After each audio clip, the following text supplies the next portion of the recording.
So I will let those. So thank you all for joining us for today's session using LinkedIn.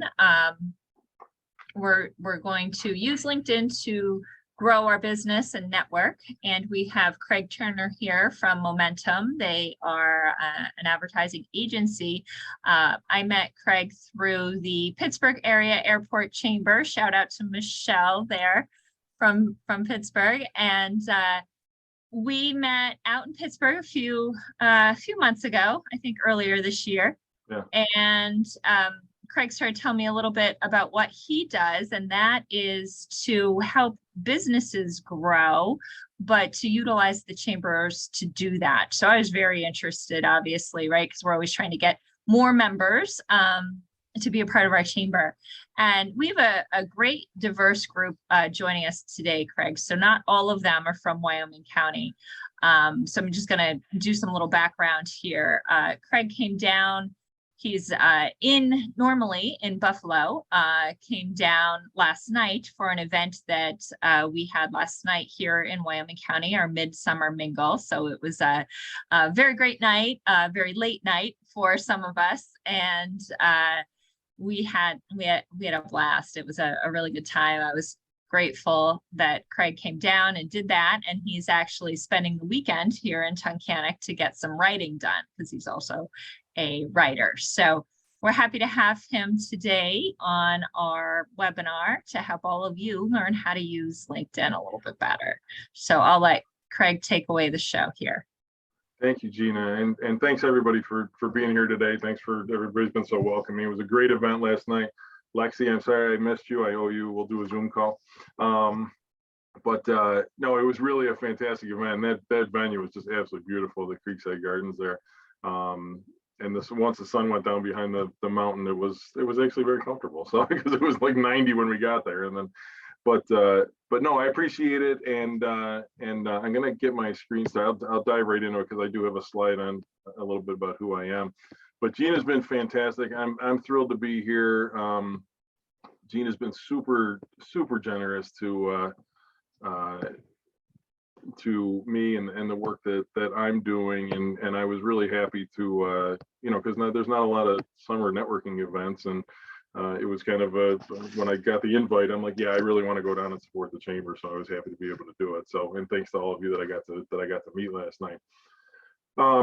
So usually when I do these, the first thing I want to do is kind of tell you who I am and why I'm here. So my company, as Gina said, we work with companies to help them build a chamber of commerce strategy. Basically, the same way you would if you were doing radio advertising or social media advertising, we treat chambers of commerce investment the same way. Challenge is that most companies join the Chamber of Commerce do so because they're supposed to, because they're being a good community citizen. There's a lot of different reasons for it, and they're not always to get new business. I think everybody wants to get new business out of it, or new, if you're a not-for-profit, get more contacts, broaden your network. But we help companies build that strategy to be able to do that, so that when they spend the money, not only do they know what they want to get out of it, but we're able to communicate to the chamber. That's in a market that you're in. It's in additional markets. It's just a great way to do business and grow your network. And for our clients, we're usually able to do it pretty quickly. The flip side of that is that once we started doing that, some of the chambers came to us and said, we would like you to help us with optimizing our value proposition and how we're speaking to our members. So what we've ended up doing now is kind of, I say we fill that gray area between the chambers and their members, and make sure that the chambers are delivering value and the members are getting value, and everybody's on the same page as to what that actually means. My background, I worked for the Chamber of Commerce in Buffalo for 8 years. I was the vice president. My job, relevant to what we're talking about, was really to provide member value. I've been in media, government, politics, a whole bunch of different things over time that have all played into this. So when you're talking about relationships and how to use them, and referral business and connecting, all of those things kind of play into it. The neat thing about the chamber stuff, most of those roles I was in were in Western New York, where I'm from. But the chamber work I'm doing is really all over the country, which is really, really neat. So a client can come to me and say, I want to be in Cleveland or Columbus or Tunkhannock or Philadelphia, and we've already got some relationships there. So it beats just being able to go in and spend the $350 for a membership and start fresh. That and the QR code is my LinkedIn, so relevant to what we're talking about here today. I'll have that up again later too. I encourage all of you to connect with me because my content is always on along these lines. How to optimize your chamber membership, how to be a connector, how to get referrals and referral business. And I pump out 2 or 3 pieces of content every week that are all related to that. Gina mentioned, thank you, Gina, that I'm an author. I write books. I've got that on the slide because it is relevant to this conversation when it comes into LinkedIn branding, and I'll get to that later. So how I got here, Gina kind of talked about how she and I met. How I got here running a session like this is the woman there has a lot of frustration, and that's what it was. For years, I took fits and starts with LinkedIn, and I would try for like 3 weeks, and then I'd get frustrated and say, this is doing it. About 2.5 years ago, I said, all right, I want to learn this. I'm going to focus on, I have Facebook, I have Twitter, I have Instagram, I have all those other platforms, but I'm going to really focus on LinkedIn and see if I can make it work. So I did a lot of research on it, and it came up with some best practices that work, which is what I'm going to share with you today. And so I turned that into a blog. This was about it says May 9th, so about 2 months ago, 2.5 months ago, this blog about the LinkedIn algorithm and real life networking. And the premise of the blog was that the way you build your network in LinkedIn is very similar to the way you build your network in real life. And the principles that you use for each are relevant to the other, which I'll talk about a little bit here today.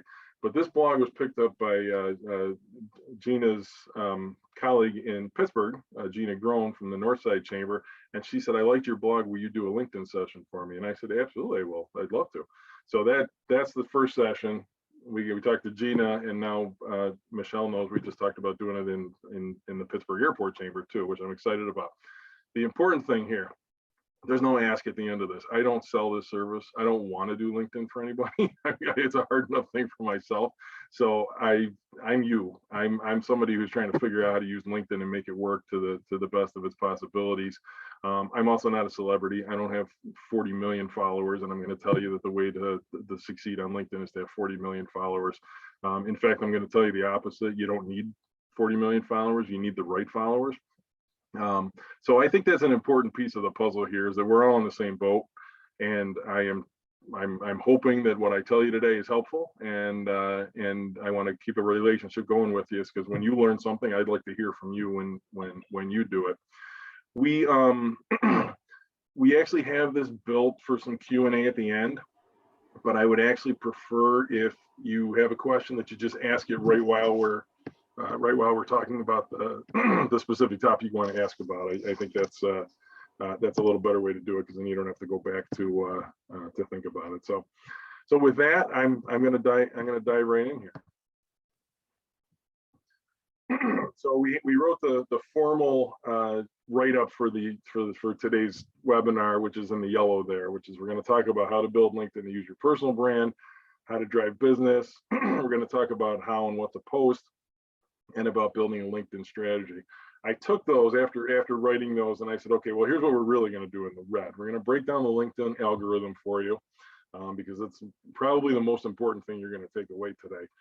We're going to talk about creating a strategy, which is critical to avoiding frustration, best practices for implementing that strategy. And then the thing that I think a lot of people forget with LinkedIn is working towards real world results, because that's really what we're doing here. We look at, it's very easy to look at LinkedIn and see somebody post something that really isn't of much value.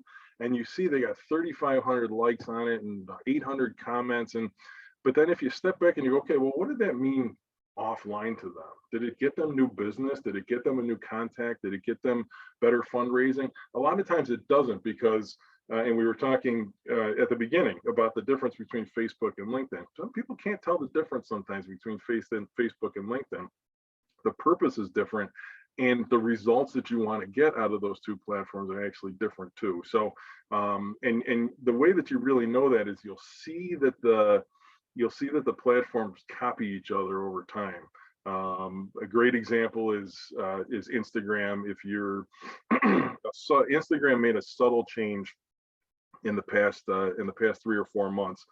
If you're on Instagram, it used to be when you would upload something, it was a square. You would everything was a square. The photos were a square. The videos would show up as a square. Well, now Instagram has changed to portrait. It didn't. There was no fanfare or anything. They just did it. And the reason they did that is because they're competing with TikTok, and now everything is I hold up my iPhone and I take a quick video and post it.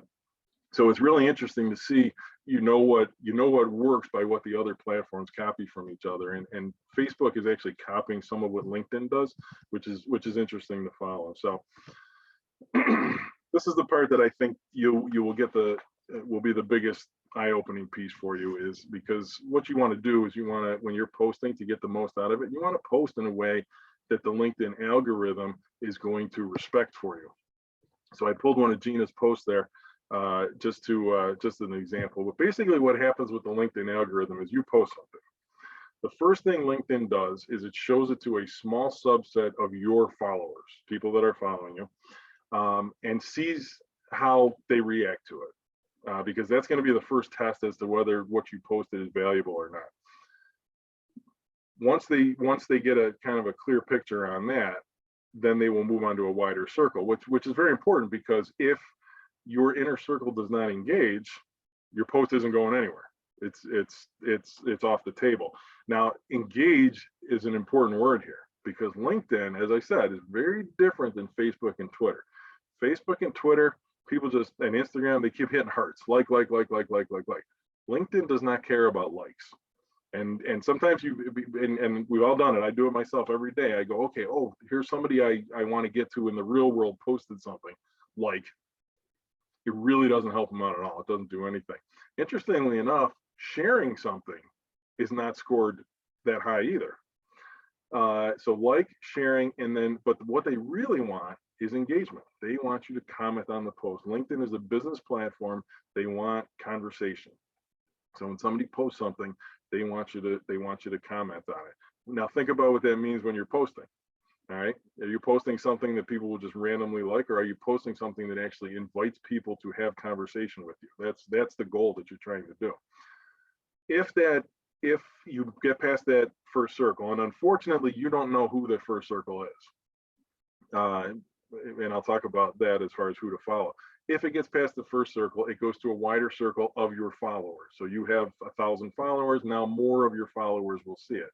If they engage with it, which means comments and conversation, then a real live person at LinkedIn looks at your post and says, oh, we've got something here. And then they'll take it outside of your circle. Now, this is just the basic algorithm. I'll talk a little bit about hashtags. I'll talk a little bit about tagging people. There are other ways to get out of your circle. This is the basic LinkedIn algorithm, but ultimately a real person is going to say, this is worth sending on, or it's not worth sending on.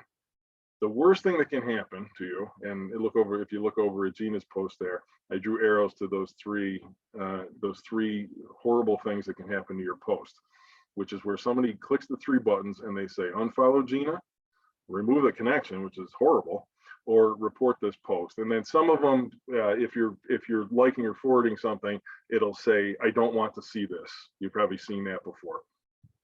Those are the things you don't want, because then you are actually, your people that are seeing your post are actually telling LinkedIn that what you're posting is not of value. They're physically taking a step to say, this is not of value. LinkedIn doesn't want to see that, because that'll stop your post faster than anything and actually hurt your reputation. So that comes up in a minute as far as what to post. So that's the way the algorithm works.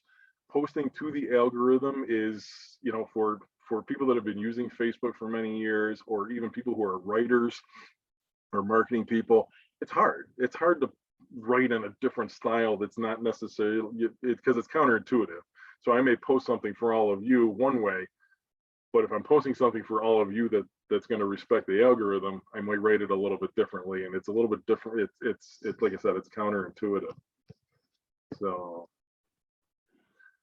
So the next piece of the puzzle is creating a strategy, And this is what I really learned. I mentioned I would go like 3 weeks at a time and then get frustrated and everything. Creating a strategy is the most important thing.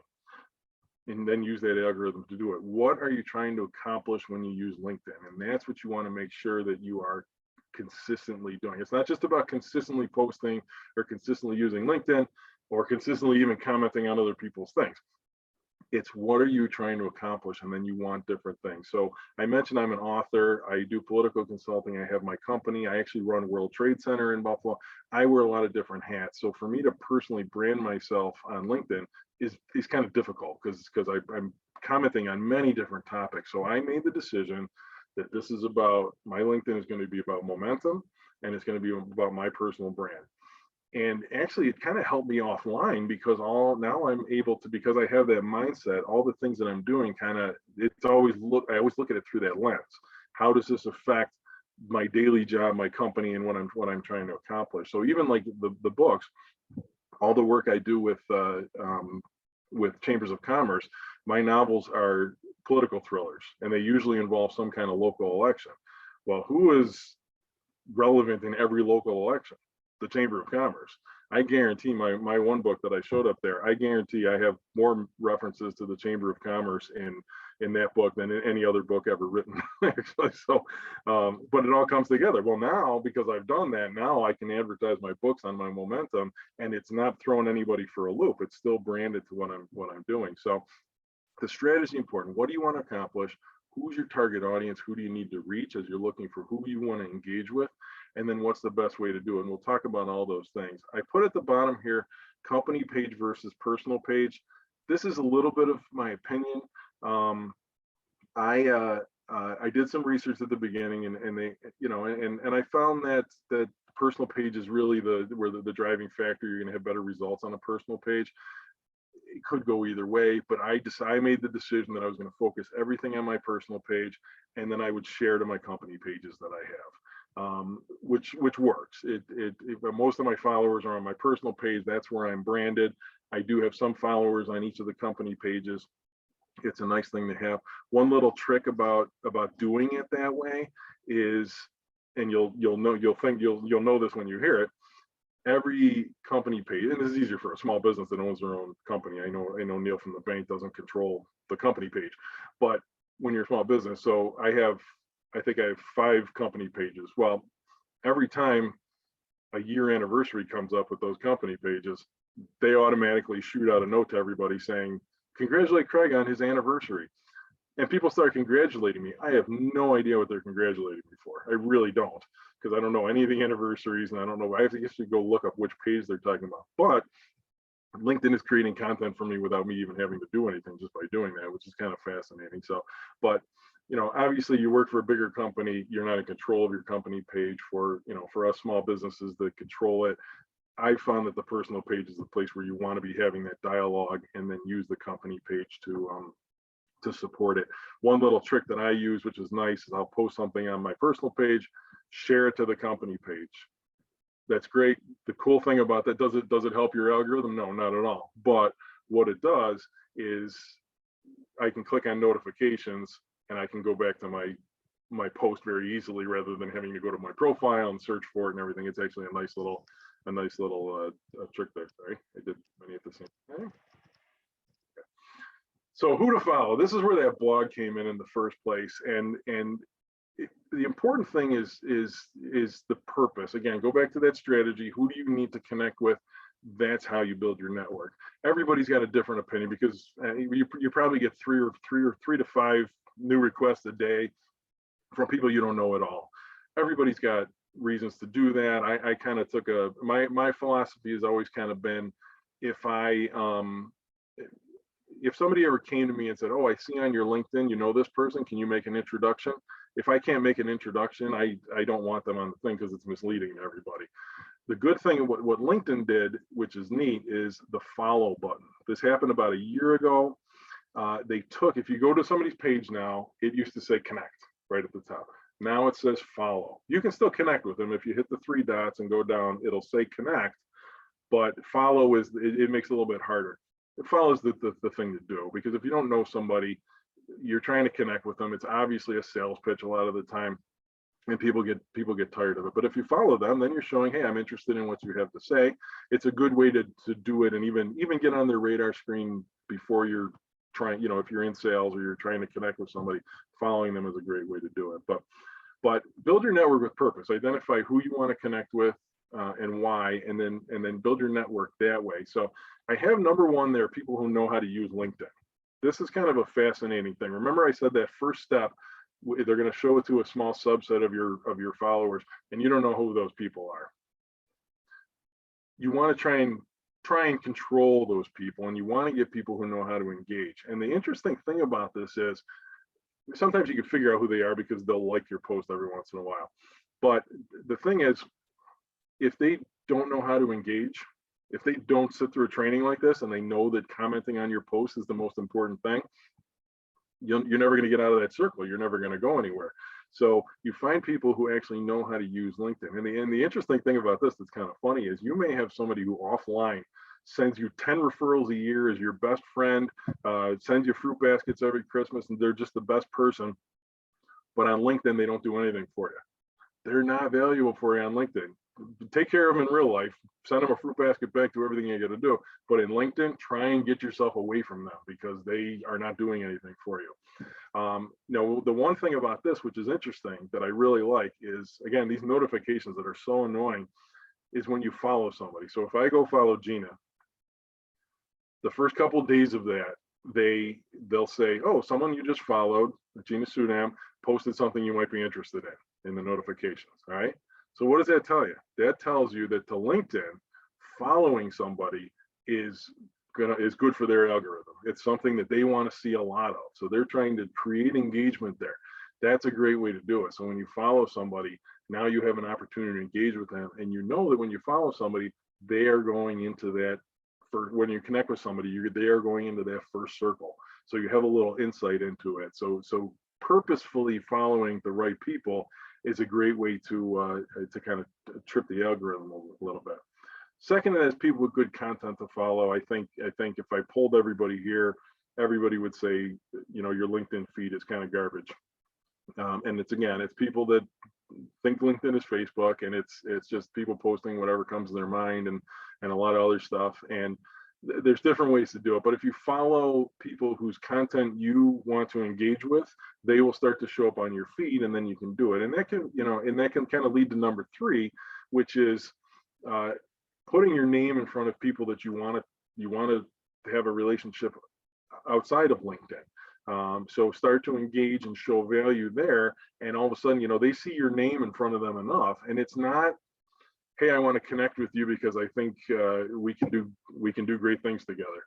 All right, that's never going to work. It's never going to work. But you start showing them you're interested on LinkedIn with what they're doing and what they're saying by commenting and showing them value that way. It's gonna get in their mind, and they're gonna know, and all of a sudden you're gonna have that offline opportunity. I mentioned the difference between connect and follow, but creating this network with purpose is a key part to getting that algorithm to work for you. What to post? This is a big one because when you talk about this, it's like I need to post more. Well, that's not true. You don't need to post more. You need to post better. LinkedIn is not Twitter. Anybody that's studied Twitter knows that you're supposed to post 3 to 5 times a day and just keep churning, just keep it coming. That's not what LinkedIn does. LinkedIn, the consensus for really doing the best is once a day, if that. I mean, I might do 3 times a week sometimes, but I try and do something good, something valuable, something that's going to drive conversation. The important thing here is LinkedIn is your online brand. So go back to my point about your personal page versus your business page. LinkedIn is your online brand. So this is what's going to last you for the rest of your career, and to change that brand is difficult. So you might as well focus on it too. Value, I wrote it 3 times, value, value, value. Everything you post should be of some kind of value. And there's an asterisk there because it's what's going to be valuable to your audience. We all have different businesses. Some of you might be not for profit. It's going to be a different feel. There's going to be, you might be educating people, you might be connecting people, you might be even last night, posting something about the event and those kind of things are value to somebody. You're helping somebody else out. Make sure that it's too easy just to say, I feel like commenting on this. It's not going to be of value to anybody other than in my head. It's going to make me feel good to say this. Focus on value. And again, it's your brand. So if you could go for 6 months and post really excellent stuff, and then one day start posting something else, and all of a sudden you lose interest. Just like building your brand offline. I talked about post for engagement. Know your audience. What does your audience want to see? And that's why it's important to define your audience in that previous step, because they're different. If you're selling, just the easiest example, if your business is a product or your business is a service, those are two different kinds of audiences that want to see different kinds of content. Be respectful. Why do they follow you? This is part of that brand, and this one is kind of really this one and the next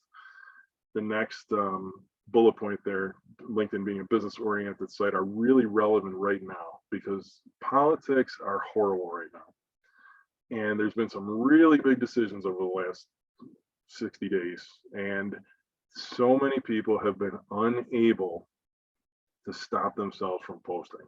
All right, doesn't matter what side of the issue you're on, people are on LinkedIn for business. And there's an article I have, and I can even share it. It was in February, that LinkedIn is really trying to corral the politics, because people don't want Facebook when they're on there. They want business stuff, but people could not help themselves, and you would see it. And it's sad to me to watch, because you've got people that have just done such a great job building this brand for so long, and then they couldn't stop themselves.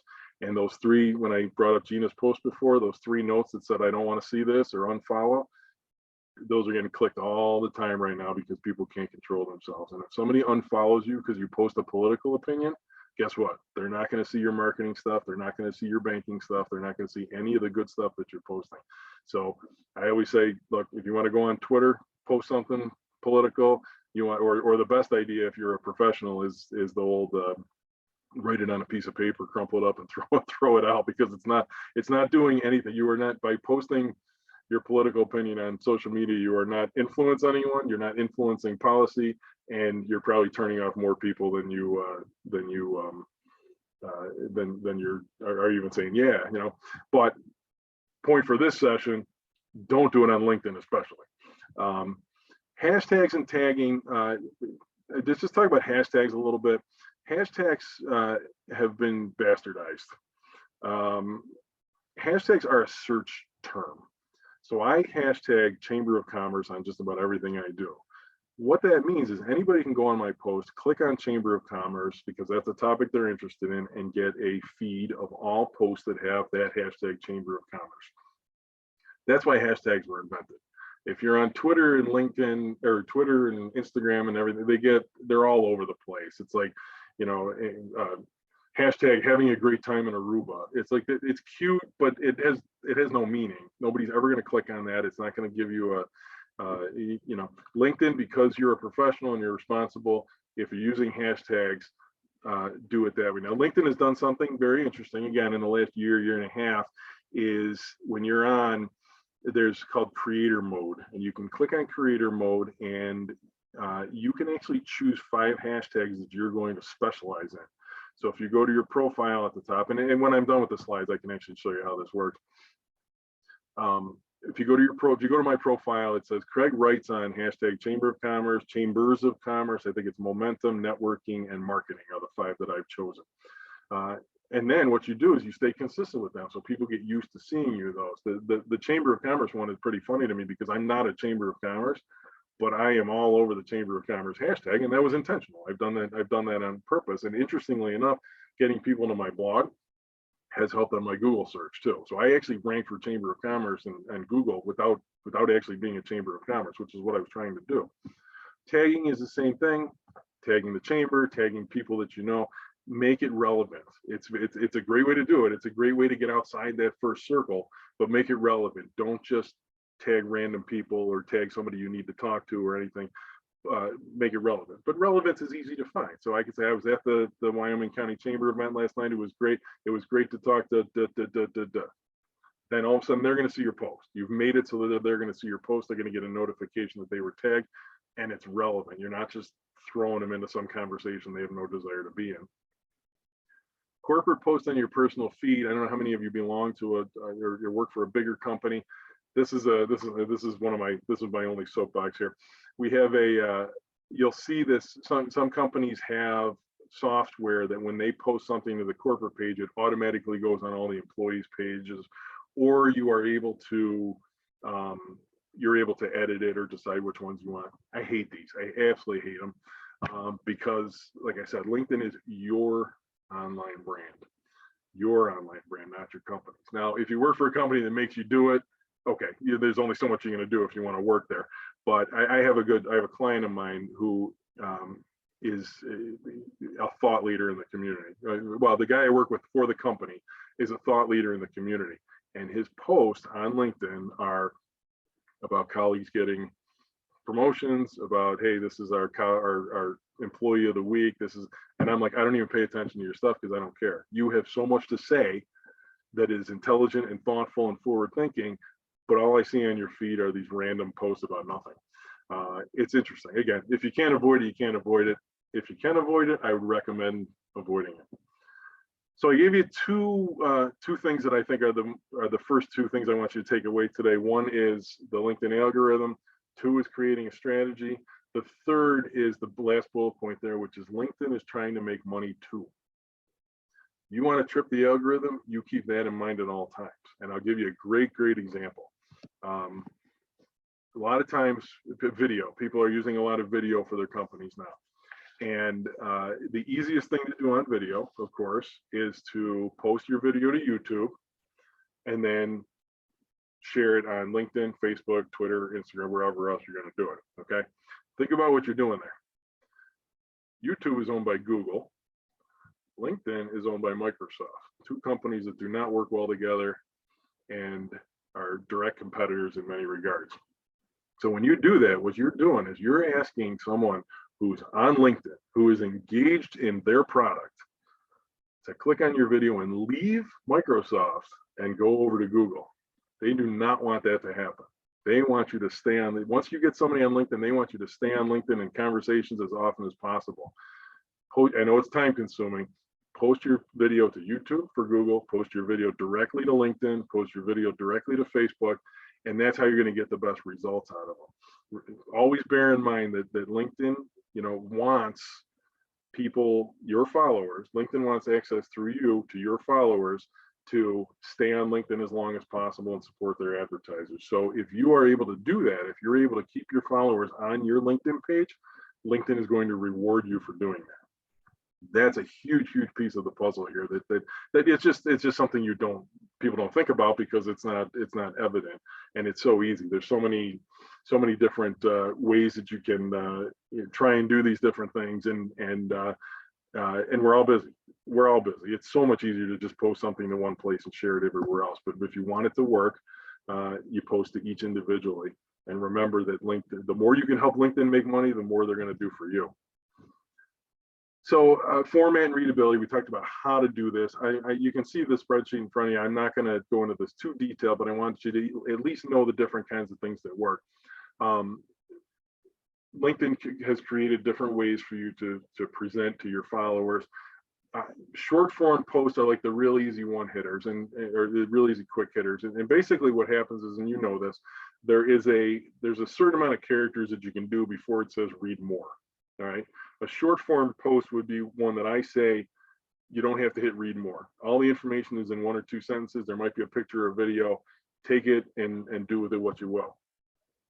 They're real easy to do. They're real easy to pump out. The harder thing is you don't have a lot of room to try and actually make sure there's value in there. Long form posts are what I really like, where you have 2,000 characters. So, but it is, you've got something and then it says read more and it opens the rest of it.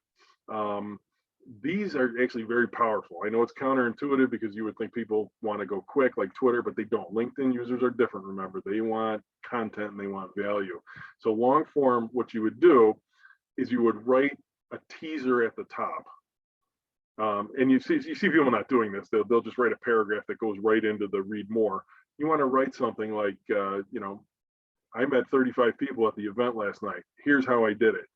Read more. then you're able to go in, and anybody that wants to see how you actually met 35 people at a networking event can go through and do it. These actually work very well. Cons are, again, there are people that don't know how to use LinkedIn or just quickly through. The other thing is, obviously it takes longer to write something like that, and you got to put more thought into it. So, but if you do, that's why we say you're not posting 3 times a day. If you post 3 times a week and make it good, people will respond to it. Articles are the next thing, and think about back to what I said about LinkedIn wants to make money. So we all have blogs. We all send people to our blogs. It's very easy to write your blog and post it to all the different platforms. Well, LinkedIn doesn't want that. They created articles, which is basically a blog platform for LinkedIn. I've experimented. I write my blogs on my website and share it to LinkedIn, and then I like a week later, I'll publish the blog as an article on LinkedIn.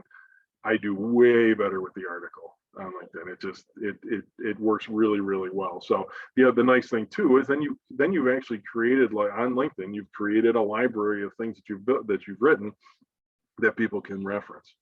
Now, newsletters is the new one, and this is my favorite part of the whole thing, because I'm not getting newsletters, so I'm guessing nobody knows this exists yet.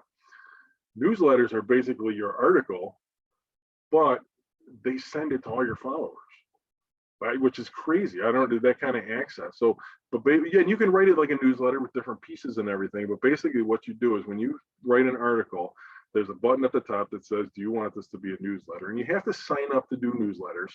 And they ask you how many times you're going to send a month. So I do about 1 a month. But what it is do you want this to be a newsletter? You click that button when you write your article. When you publish it, your followers get a note that says, "Craig Turner just published a newsletter."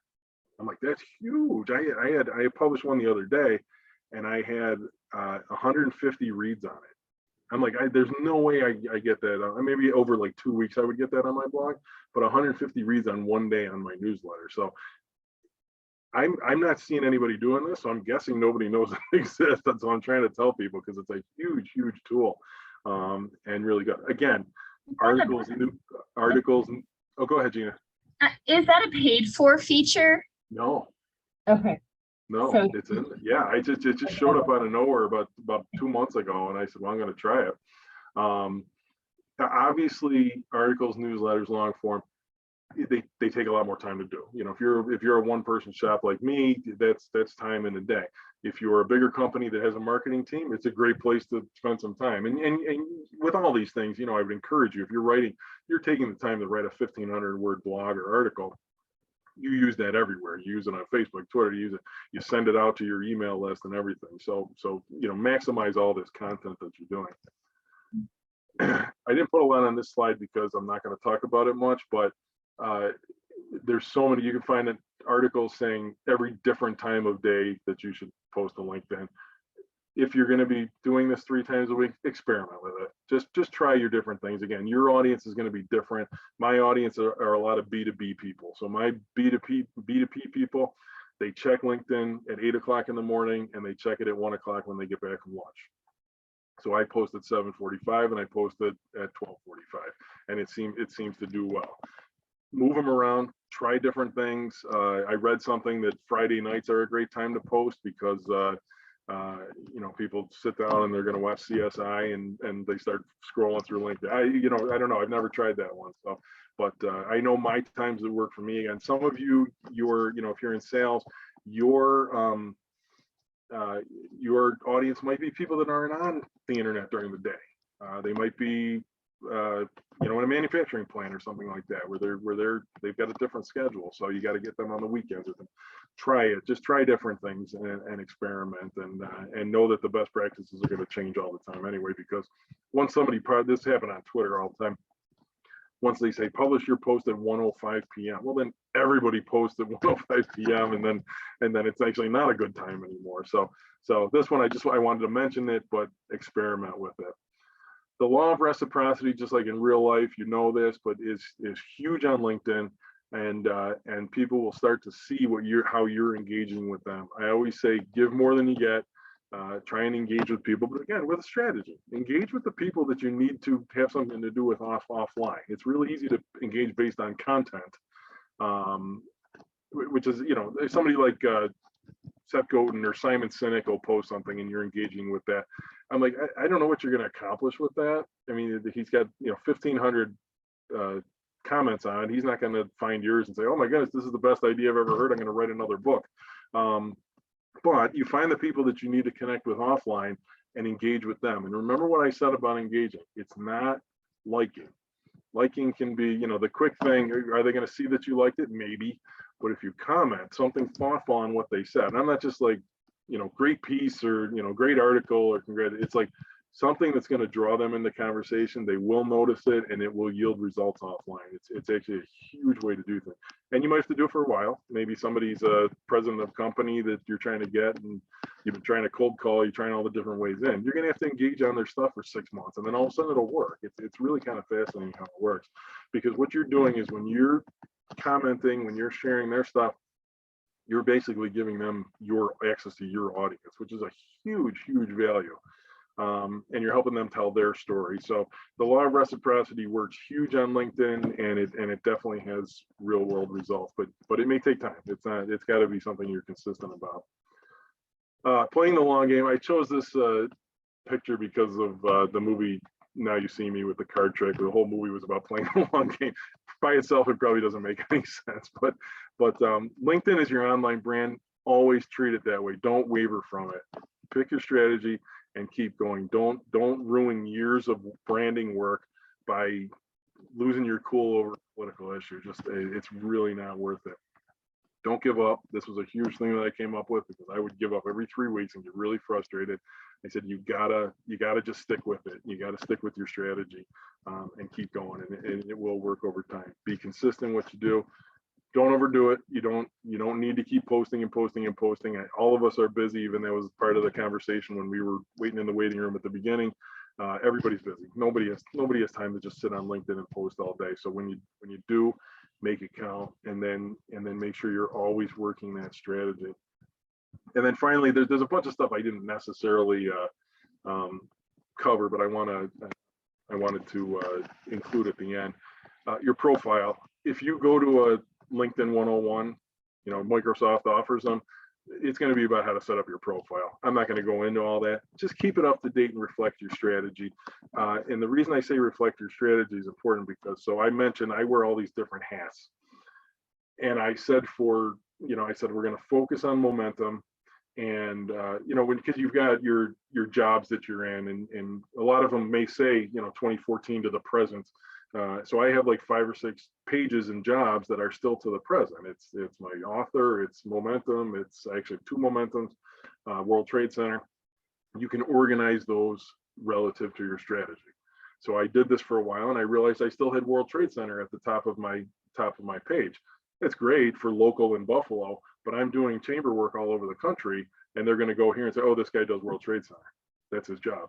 No, I had to switch that so momentum was at the top. So have your profile reflect your strategy, all the pieces of it.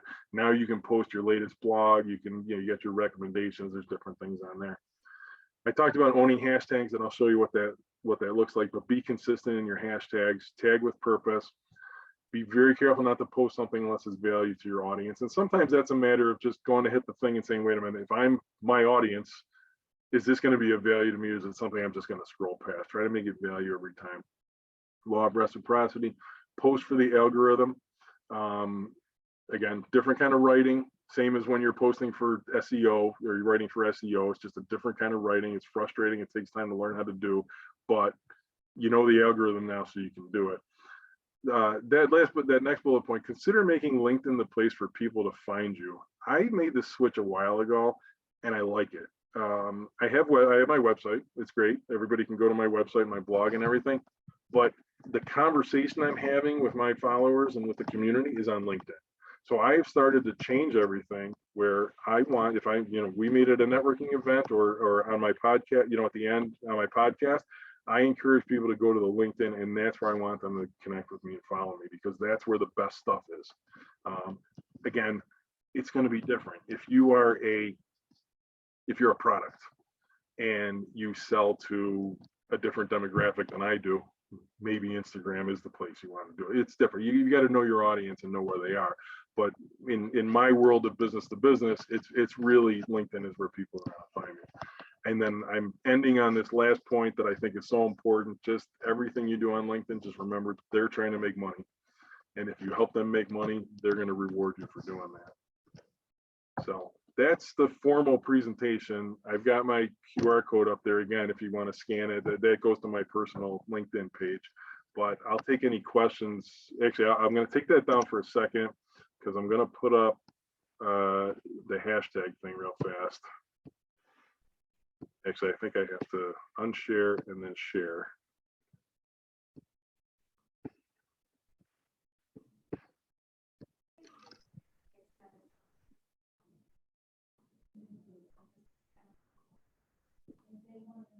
So if I go to my profile here.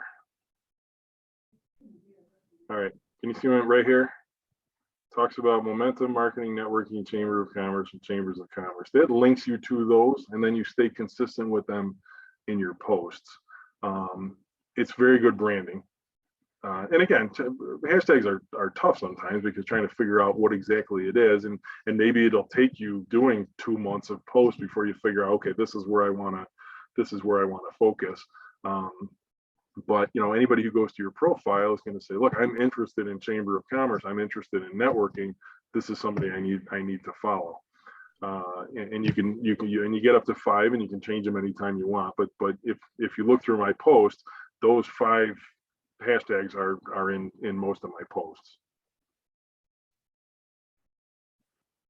So I will, Gina, I don't know, we can take it from here. I can turn it back to you. But how about questions? Happy to take questions. Yeah, absolutely.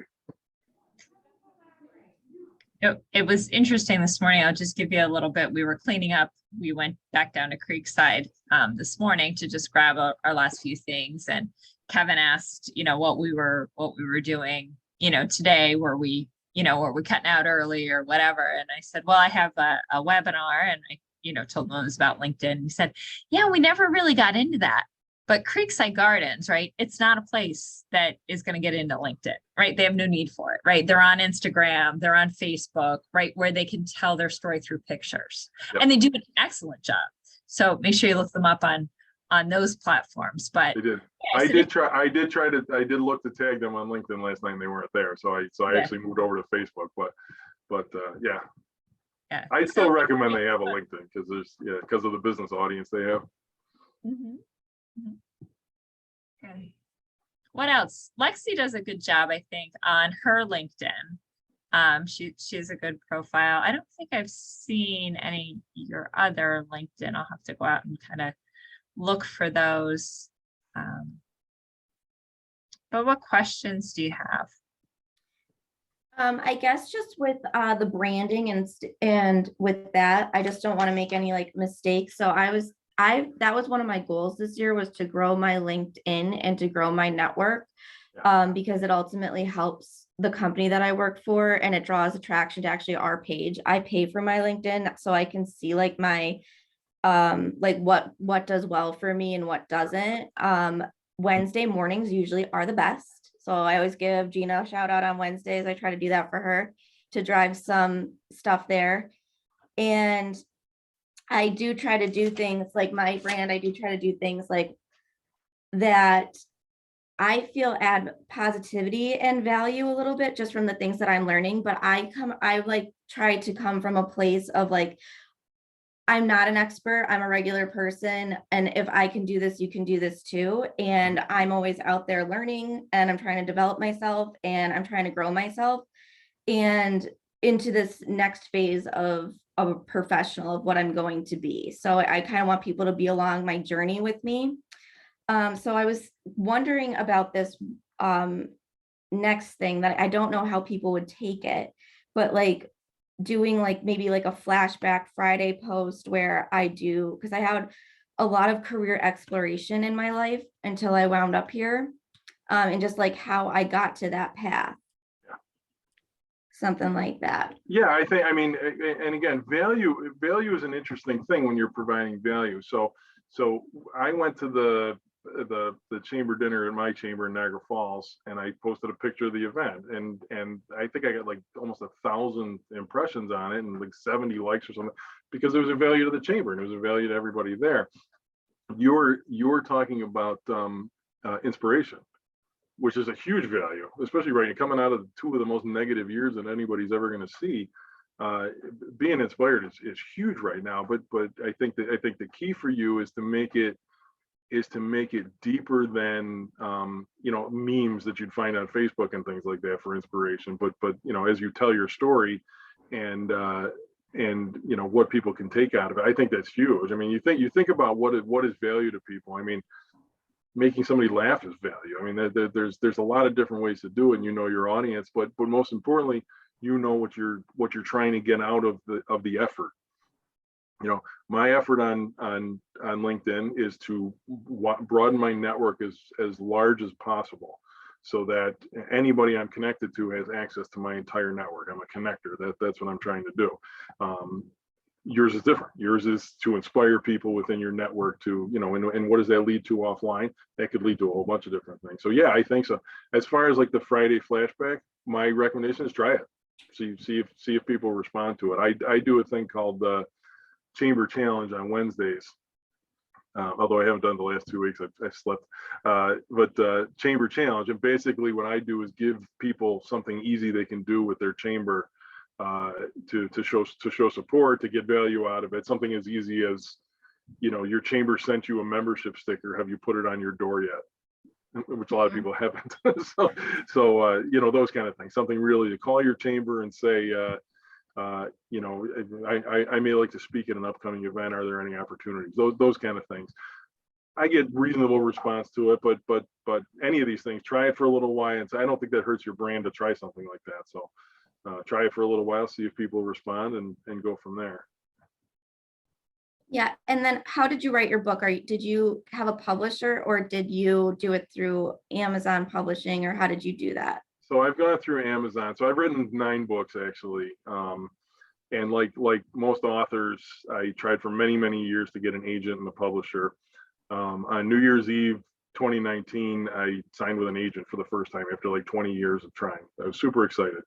Well, she sent my book out for 2 years, and I got all the responses back from the publisher, and it just was clear it wasn't what they're buying today. But while that happened, I built my own audience. So after 2 years, I'm like, I actually don't need you. I can go right to my reader. So then I ended up publishing the last 2 through Amazon, and it's been great. Awesome. Thank you. Sure, absolutely. Thanks, Lexi. Mhm. Who else has questions for Craig? I think. Oh, go ahead, Deb. Could you speak a little bit more about how you said you write different to your LinkedIn audience? Sure. So I'm a writer. I've written I work for the newspaper. I write press releases. I've written speeches. I've written for 20, 30 years almost. A good example is Google for SEO for keywords. When I write a blog for my website, or for my articles, my LinkedIn articles, it does not look anything like I would write in a book or something for a press release or something, because I got to have keywords in there, and it's just written, you end up putting words at the beginning of sentences that you would never do. It makes me cringe when I go back and read it, but it works. LinkedIn's the same way when you're doing the algorithm. Again, in real life, I'm not necessarily a big fan of posting and saying, I did X, Y, and Z. Tell me what you did in the same situation. All right. It seems like it seems like you're fishing for people to talk to you, but it works.